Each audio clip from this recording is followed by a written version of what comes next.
पूरी दुनिया के अंदर इस वक्त दहशत देखने को मिल रही है जिस तरीके के हालात रूस और यूक्रेन जंग में हो रहे हैं। और वहीं बड़ी अपडेट आपको दूं, बड़ा सबूत दिया गया है यूक्रेन की तरफ से वीडियो जारी कर कोरियाई सैनिकों की मौजूदगी रूस और यूक्रेन की जंग में है।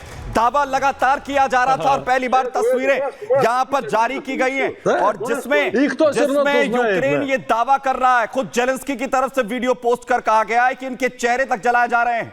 तस्वीरें फुल फ्रेम जरा दिखाइए प्लीज, फुल फ्रेम जरा तस्वीरें जहां पर यूक्रेन युद्ध में नॉर्थ कोरियाई सैनिकों के होने का दावा यहां पर हो रहा है,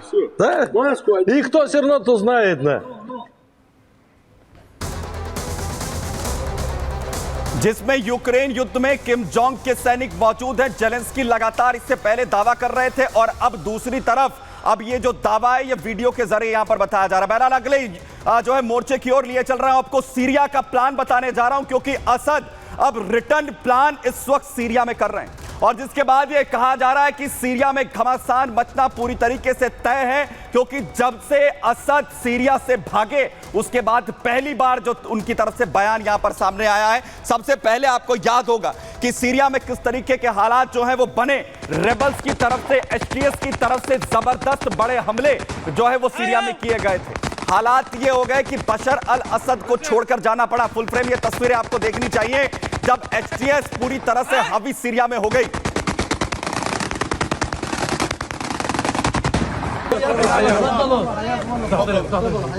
वहीं बशर अल असद को सत्ता छोड़कर भागना पड़ा। बशर आखिर कहां पर गए हैं यह किसी को जानकारी नहीं थी। इसके बाद यह कयास लगाया गया कि रूस में जो है वो ठिकाना लिया। अगली तस्वीर में आपको दिखा रहा हूं।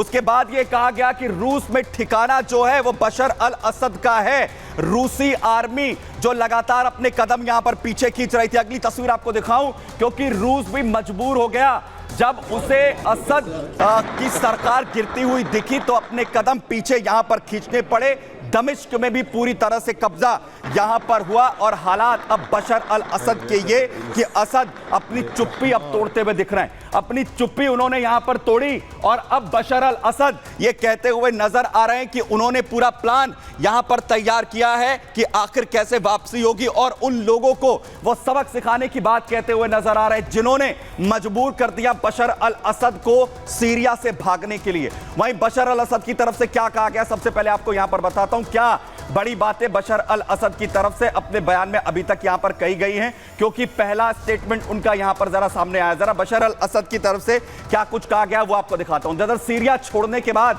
असद ने अपना पहला बयान यहां पर दिया है।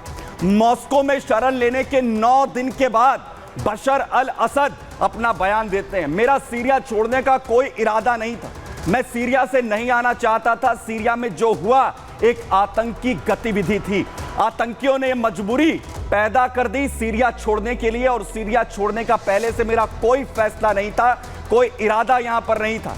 कभी भी रूस में शरण लेने का मैंने नहीं सोचा था, कभी मैं रूस में आकर रहूंगा ये मैंने नहीं सोचा था। हमीमी एयरबेस पर भी ड्रोन से जब तेज हमले होने लगे रूसी सेनाएं बैकफुट पर आई। रूस ने एयरलिफ्ट कर मॉस्को ले जाने का फैसला किया सुरक्षा कारणों की वजह से। मुझे उम्मीद है कि देश यानी सीरिया एक बार फिर से आजाद होगा, हालात एक बार फिर से सुधरेंगे। 8 दिसंबर की रात बशर असद ने दरअसल सीरिया छोड़ दिया था। 8 दिसंबर की बात अब वो यहां पर कहते हुए नजर आ रहे हैं और सबसे बड़ी बात यह है कि बशर अल असद ये कह रहे हैं कि उनकी वापसी जो है वो होगी और सीरिया के अंदर कि उनकी पूरी प्लानिंग जो है वो आखिर किस तरीके की। एक तरफ बशर अल असद तैयारी कर रहे हैं, दूसरी तरफ इजराइल की तैयारी लगातार जारी है गोलान हाइट्स को लेकर क्योंकि सीरिया में अपना दावा और मजबूत लगातार इस वक्त करता हुआ नजर आ रहा है इजराइल जहां गोलान हाइट्स में अपनी सेनाओं को पहले ही उतार चुका है। इजराइल के अंदर जहां लगातार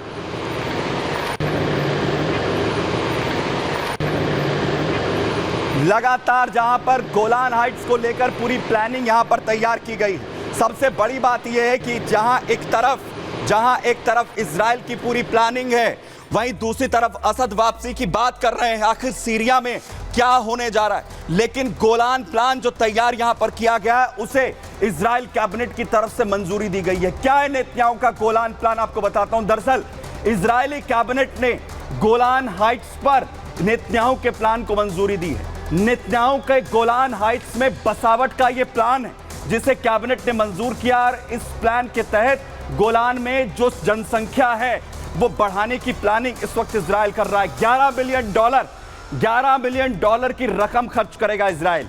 इजरायली कैबिनेट की मंजूरी के बाद प्रधानमंत्री नेतन्याहू की तरफ से बड़ी बात कही गई। गोलान को मजबूत करना, इजराइल को मजबूत करना है। गोलान हाइट्स पर 1967 में इजराइल की तरफ से दरअसल कब्जा किया गया था और कब्जे के बाद अमेरिका ने 2019 में इसे मंजूरी भी दे दी थी, स्वीकार्यता भी यहां पर दे दी थी। यानी नेतन्याहू एक तरफ पूरी प्लानिंग कर चुके हैं सीरिया के अंदर अपना दबदबा बढ़ाने की, वहीं असद रिटर्न प्लान कर रहे हैं जिसके बाद सीरिया के धधकने की पूरी तरह से तैयारी हो चुकी है। जरा देखिए।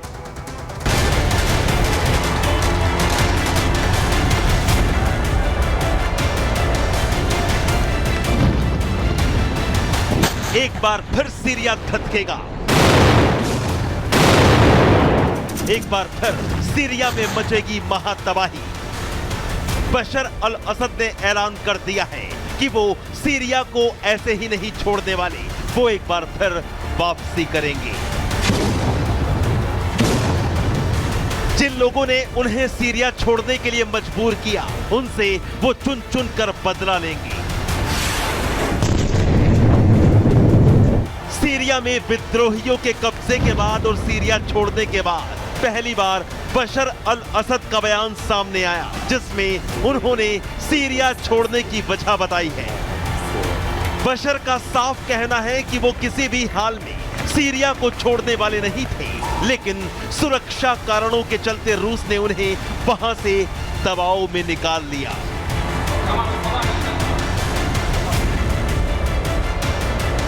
दरअसल लगातार विद्रोही गुट जिस तरह से दमिश्क में कब्जा कर चुके थे, वहीं रूसी एयरबेस पर भी हमले हो रहे थे। उसके बाद न सिर्फ रूसी सेना बल्कि असद को भी सीरिया से भागना पड़ा। लेकिन असद ऐलान कर रहे हैं कि वो एक बार फिर वापसी करेंगे और सीरिया में फिर से न सिर्फ अपना राज कायम करेंगे, साथ ही सीरिया के दुश्मनों को सबक भी सिखाएंगे। तो सीरिया के दुश्मनों को सबक सिखाने की बात जहां असद यहां पर कर रहे हैं, दूसरी तरफ इजराइल का प्लान है सीरिया को लेकर। और बड़ी अपडेट आपको दूं, गोलान हाइट्स के प्लान को लेकर रूस ने इजराइल को अब अपनी आंख यहां पर दिखाई है।